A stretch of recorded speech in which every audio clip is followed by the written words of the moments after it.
कहानी की शुरुआत एक लैब से होती है जहां एक अंडे में किसी केमिकल को इंजेक्ट किया जाता है और देखते ही देखते उसमें से एक नया अंडा बाहर निकल आता है। आगे कुछ लोग हॉलीवुड के वॉक ऑफ फेम पर एलिजाबेथ स्पार्कल्स नाम का एक स्टार लगाते हैं। एलिजाबेथ एक अवार्ड विनिंग एक्टर होती है जो कि एरोबिक टीवी शो के लिए बहुत ज्यादा फेमस थी। अब स्टार लगने के कुछ वक्त तक तो लोग उसके आसपास आकर सेल्फी लेते हैं और उसे बहुत इज्जत देते हैं, लेकिन वक्त के साथ साथ ये स्टार पुराना हो जाता है और लोग उसे भूलना शुरू कर देते हैं। आगे हम एलिजाबेथ को देखते हैं जो अपने एरोबिक शो की शूटिंग कर रही थी। आज एलिजाबेथ का 50वां जन्मदिन था तो लोग उसे बर्थडे के लिए विश करते हैं। आगे शूटिंग के बाद एलिजाबेथ वॉशरूम जाती है, पर क्योंकि लेडीज वॉशरूम में कोई प्रॉब्लम चल रही थी तो वो जेंट्स वॉशरूम में चली जाती है। तभी उस वॉशरूम में उस टीवी शो का प्रोड्यूसर हार्वी आता है जो कि किसी से फोन पर बातें करते हुए बोल रहा था कि मुझे शो के लिए अब कोई नई और जवान लड़की चाहिए। वहीं ये बात एलिजाबेथ भी सुन लेती है और वो उदास हो जाती है क्योंकि अब उसे टीवी शो से निकाला जा रहा था। आगे वो शो के प्रोड्यूसर से मिलने जाती है जो उसे बताता है कि मैं लोगों को वो देना चाहता हूँ जो उन्हें चाहिए, मतलब एक सुंदर और जवान लड़की। इसके बाद जब एलिजाबेथ अपने घर जा रही थी तभी वो देखती है कि कुछ लोग बिलबोर्ड से उसकी तस्वीर को हटा रहे होते हैं और तभी उसका ध्यान भटकने के कारण उसका एक्सीडेंट हो जाता है, लेकिन उसे कोई भी खास चोट नहीं आती। आगे हॉस्पिटल में डॉक्टर उसे चेक करता है, पर क्योंकि वो बिल्कुल ठीक थी तो डॉक्टर उसे घर जाने की परमिशन दे देता है। अब क्योंकि एलिजाबेथ को शो से निकाला जा रहा था तो वो बहुत परेशान होती है और रोने लगती है। तभी इसी हॉस्पिटल का नर्स वहां पर आता है जिसके हाथ पर एक निशान था और वो एलिजाबेथ के पास आकर उसकी रीढ़ की हड्डी को चेक करने लगता है, जिसके बाद वो एलिजाबेथ के कपड़े वापस करके उसे वहां से जाने को कहता है। आगे जब एलिजाबेथ हॉस्पिटल से बाहर आकर अपनी जेब में हाथ डालती है तभी उसकी जेब में से एक पेन ड्राइव निकलती है जिस पर द सब्सटेंस लिखा हुआ था और ये उसी नर्स ने ही उसके कपड़ों में रखी थी। इसी के साथ एक नोट भी था जिसमें लिखा था कि इसने मेरी जिंदगी बदल दी। तभी वहां पर फ्रेड नाम का एक आदमी आता है जो कि एलिजाबेथ का एक पुराना फ्रेंड था। वो उसकी बहुत तारीफ करता है और उसे एक कागज के टुकड़े पर अपना नंबर लिख कर देता है। आगे घर आकर एलिजाबेथ उस पेन ड्राइव को प्ले करती है जिसमें उसे द सब्सटेंस नाम के एक सिरम के बारे में पता चलता है जिसके इस्तेमाल से किसी भी चीज का एक जवान और सुंदर वर्जन बनाया जा सकता था।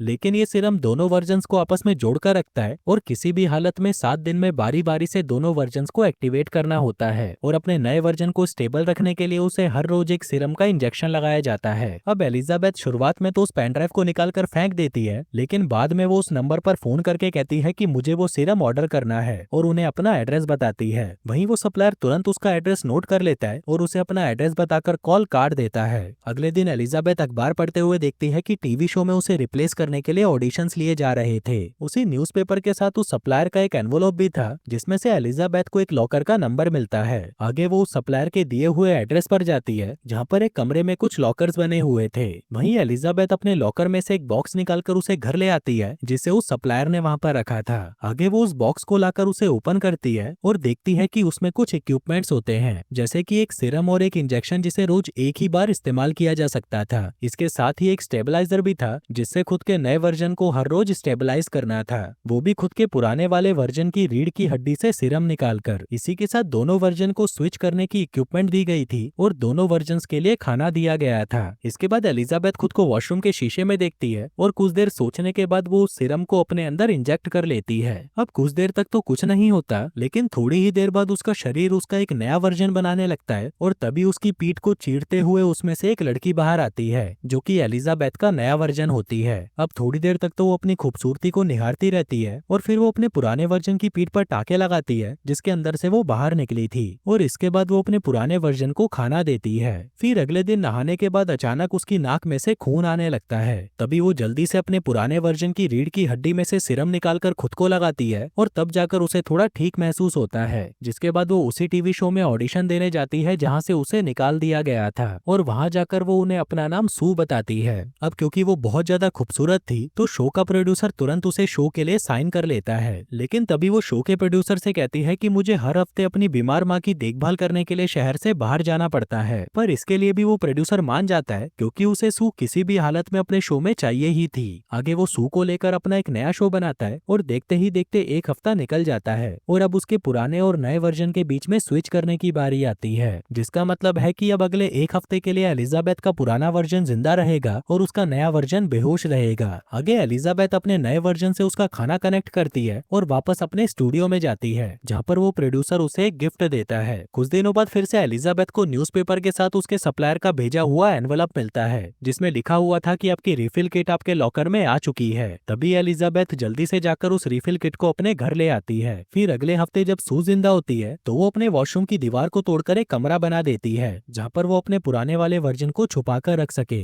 लेकिन तभी शोर सुनते ही उसका पड़ोसी उसकी कंप्लेन करने घर पर आता है। लेकिन जैसे ही वो सू को देखता है तो उसकी सुंदरता से इम्प्रेस होकर वो उसकी कंप्लेंट नहीं करता, बल्कि वो तो उसे कहता है कि अगर तुम्हें कोई मदद चाहिए तो मुझे बुला लेना। इसके बाद सू अपने पुराने वर्जन को उस नए कमरे में शिफ्ट कर देती है और एलिजाबेथ की फोटोज भी अपने कमरे से हटा देती है। आगे सू के टीवी शो की शूटिंग चालू होती है जो सबको बहुत पसंद आती है। वहीं उसके पुराने वर्जन का खाना खत्म होने वाला था और उसे एक्टिवेट करने का समय नजदीक आ गया था। लेकिन सू ये सब किए बिना ही अपने दोस्तों के साथ पार्टी करने निकल जाती है। उसी रात जब वो एक लड़के के साथ रोमांस कर रही थी तभी उसके पुराने वर्जन का खाना खत्म हो जाता है और अब उसे एक्टिवेट करने का समय भी आ चुका होता है। लेकिन सू लापरवाही में अपने पुराने वर्जन से स्टेबलाइजर सिरम निकाल कर लगा लेती है और फिर से रोमांस करने लगती है। वहीं स्विच करने के बाद जब एलिजाबेथ एक्टिवेट होती है तो वो देखती है कि उसकी एक उंगली अजीब सी हो गई थी और ये इसलिए हुआ था क्योंकि सू ने सही वक्त पर बॉडी स्विच नहीं की थी। आगे एलिजाबेथ उस सप्लायर को कॉल करके कहती है कि मेरे नए वर्जन ने बॉडी स्विच करने में कुछ घंटों की देर कर दी थी जिस वजह से मेरी एक उंगली डिफेम हो गई है। अब इस उंगली को फिर से ठीक करने का क्या सोल्यूशन है।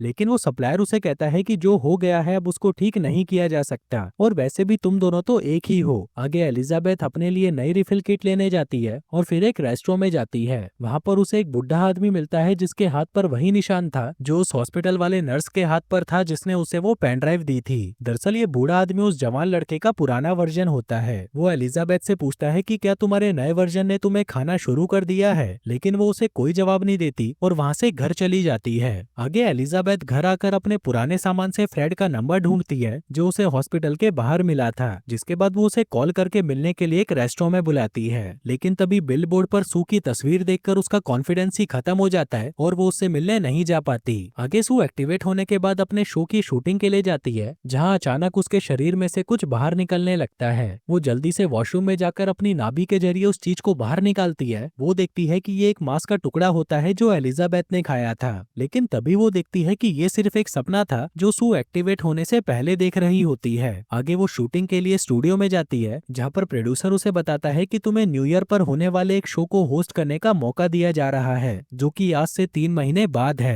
वहीं ये सुनकर सू बहुत खुश होती है और शो को होस्ट करने के लिए मान जाती है। आगे हम देखते हैं कि सू हफ्ता खत्म होने के बाद भी काफी दिनों तक एलिजाबेथ की बॉडी में से उस सीरम को निकालती रहती है जिसका असर एलिजाबेथ पर हो रहा होता है। आगे बॉडी स्विच करने के बाद जब एलिजाबेथ एक्टिवेट होती है तो वो दिखने में एकदम बूढ़ी हो चुकी थी। दरअसल सू ने स्टेबलाइजर सीरम बहुत ज्यादा इस्तेमाल कर लिया था जिस वजह से एलिजाबेथ की उम्र तेजी से बढ़ने लगती है। वहीं एलिजाबेथ सू से बहुत नफरत करने लगी थी, इसलिए वो टीवी पर अखबार चिपका देती है ताकि वो सू की शक्ल ना देख पाए। आगे वो सप्लायर को कॉल करके इसका सोल्यूशन पूछती है, लेकिन सप्लायर उसे कहता है कि किसी भी तरह आपकी गई हुई उम्र आपको वापस नहीं मिल सकती, लेकिन अगर आप चाहो तो ये सब यहीं पर रोक सकते हो, पर आपको आपकी बाकी की जिंदगी इसी रूप के साथ जीनी होगी। लेकिन एलिजाबेथ को ये मंजूर नहीं होता। आगे बॉडी स्विच करने के बाद जब सू एक्टिवेट होती है तो वो एक ही बार में उसकी बॉडी में से 3 महीने तक का सीरम निकाल लेती है। लेकिन फिर 3 महीने बाद न्यू ईयर ईव से एक रात पहले वो सीरम खत्म हो जाता है और उस वक्त सू अपने एक दोस्त के साथ होती है। तभी वो अपने पुराने वर्जन से और सीरम निकालने जाती है, लेकिन अब उसके शरीर में से और सीरम निकलता ही नहीं। तभी उसके नाक में से खून निकलने लगता है और वो जल्दी से सप्लायर को कॉल करके कहती है कि मेरे पुराने वर्जन में से सीरम नहीं निकल रहा। सप्लायर बोलता है कि आपने उसकी बॉडी का सारा सीरम खत्म कर दिया है, इसलिए अब आपको नया सीरम बनने तक का इंतजार करना होगा, और साथ ही वो उसे तुरंत बॉडी स्विच करने को कहता है। आगे सू गिरते पड़ते वॉशरूम में जाकर अपनी बॉडी स्विच करती है, पर अब क्योंकि सू ने लिमिट से कई ज्यादा उस सीरम का इस्तेमाल कर लिया था, इसीलिए एलिजाबेथ की उम्र तेजी से बढ़ गई थी। आगे जब एलिजाबेथ अपने आप को शीशे में देखती है तो वो बहुत ज्यादा बूढ़ी हो चुकी होती है। वहीं जब सू का दोस्त उसकी आवाज सुनकर वॉशरूम तक आता है तो एलिजाबेथ उसे चिल्लाकर भगा देती है। आगे एलिजाबेथ उस सप्लायर को कॉल करके कहती है कि मैं ये सब यहीं रोकना चाहती हूँ, जिसके बाद एलिजाबेथ अपने लॉकर में से एक आखिरी किट लेने जाती है जिसमें एक टर्मिनेशन सीरम होता है, और इस सीरम से वो अपने नए वर्जन यानी सू को खत्म कर सकती थी। अब एलिजाबेथ सू को वो टर्मिनेशन सीरम लगाने ही वाली थी कि तभी उसके दिमाग में उस सप्लायर की आवाजें गूंजने लगती है जो उसे कह रही थी कि अगर तुमने ऐसा कर दिया तो तुम जैसी हो वैसी रह जाओगी। पर एलिजाबेथ फिर भी उसे वो इंजेक्शन लगा देती है, लेकिन पूरा सीरम इंजेक्ट होने से पहले वो रुक जाती है क्योंकि अभी भी वो सुंदर बनकर लोगों की तारीफें सुनना चाहती थी।